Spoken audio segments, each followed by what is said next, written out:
അല്ല ഈ തീവ്രവാദികൾക്ക് ഇങ്ങനത്തെ സമയത്ത് വന്നിട്ട് പൊട്ടിക്കാൻ പറ്റുള്ളൂ എന്നുള്ള വല്ല അജണ്ടയും കാര്യങ്ങളൊക്കെ ഉണ്ടോണാവോ? ഈ BJPൻ്റെ പേരിൽ ഓരോ പ്രശ്നങ്ങൾ വരുമ്പോഴാണ് ഈ ബോംബ് ബ്ലാസ്റ്റിംഗ് അങ്ങനെയുള്ള കാര്യങ്ങൾ, തീവ്രവാദം കാര്യങ്ങളൊക്കെ നടക്കുന്നത്.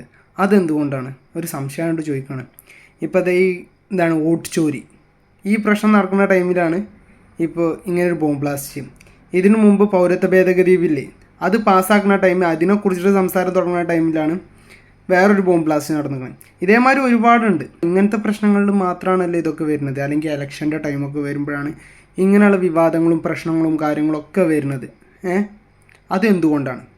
ഈ BJPൻ്റെ മേലിൽ പ്രശ്നങ്ങൾ വരുമ്പോൾ മാത്രം പൊട്ടുന്ന ബോംബുകൾ എന്തുകൊണ്ടാണെന്നുള്ളൊരു സംശയം കൊണ്ട് ചോദിക്കുകയാണ്. അല്ല മുസ്ലിം തീവ്രവാദികൾക്ക് ഇവർക്ക് പ്രശ്നങ്ങൾ ഉണ്ട് എന്ന് അറിയുമ്പോൾ പൊട്ടിക്കാൻ അറിയുന്ന ബോംബുകൾ മാത്രമേ ഉള്ളൂ ഇവരെ കയ്യിൽ, അല്ല വേറൊന്നും ഇല്ലേ? ഈ നാടിൻ്റെ സുരക്ഷ ഇവരുടെ കയ്യിലുള്ളത്, BJPൻ്റെ കയ്യിലുള്ളത്. ഇവരെന്ത് കുന്ത അവിടെ ചെയ്തുകൊണ്ടിരിക്കുന്നത്? നമ്മുടെ രാജ്യത്ത് ഒരുപാട് ബോംബ് ബ്ലാസ്റ്റുകൾ നടന്നിട്ടുണ്ട്. അതിലൊരുപാട് കുറ്റവാളികളും പിടിച്ചിട്ടുണ്ട്. പക്ഷേ ഒരുപാട് ആൾക്കാരെ പിന്നെ 10-15 വർഷം കഴിഞ്ഞിട്ട് ജാമ്യത്തിൽ വിട്ടയച്ചിട്ടുണ്ട്. അപ്പോൾ നമ്മുടെ രാജ്യത്ത് ഇത്രയും ബോംബ് ബ്ലാസ്റ്റുകളും മറ്റു കാര്യങ്ങളും നടന്നിട്ടും അതിൻ്റെ വേര്, അതിൻ്റെ ഫസ്റ്റ് തുടക്കം എവിടുന്നാന്നുള്ളതെന്ന് വരെ കണ്ടുപിടിക്കാൻ പറ്റിയിട്ടില്ലേ? ഇത് എവിടുന്നാണ് വരുന്നത്? ഇതെങ്ങനെയാണ് വരുന്നത്? ഇവർക്കിതെങ്ങനെ കിട്ടുന്നത്? ഇതിനെക്കുറിച്ചിട്ടുള്ള ഒന്നും അറിയില്ലേ? ഒരുപാട് ആൾക്കാരെ പിടിച്ചു കൊണ്ടുപോകണ്ടല്ലോ. അപ്പോൾ ഇതിൻ്റെ ഈ കാര്യം ഇതാപ്പോൾ ഈ ബോംബ് ബ്ലാസ്റ്റ് നടന്നു, ഈ ഒരാഴ്ച വരെ ഉണ്ടാവും ഇതിൻ്റെ സംസാരം. അത് കഴിഞ്ഞാൽ ഈ കാര്യം മറന്നു.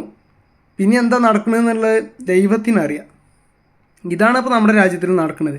10-15 വർഷം കഴിഞ്ഞ് ഇവരെയും വെറുതെ വിടുമോ? പിന്നെ നമ്മുടെ നാട്ടിൽ കറപ്ഷനൊരു കുറവില്ലല്ലോ. അതിനിപ്പോൾ പാർട്ടിക്കാരായാലും വേണ്ടിയില്ല, അതുപോലെ ഉദ്യോഗസ്ഥരായാലും വേണ്ടിയില്ല. ഇതിലിപ്പോൾ ഏതാ സത്യം ഏതാ നുണാന്ന് പോലും തിരിച്ചറിയാൻ പറ്റാത്ത അത്ര അതമ്പതിച്ച് പോയിക്കണം നമ്മുടെ രാജ്യമൊക്കെ ഇപ്പോൾ.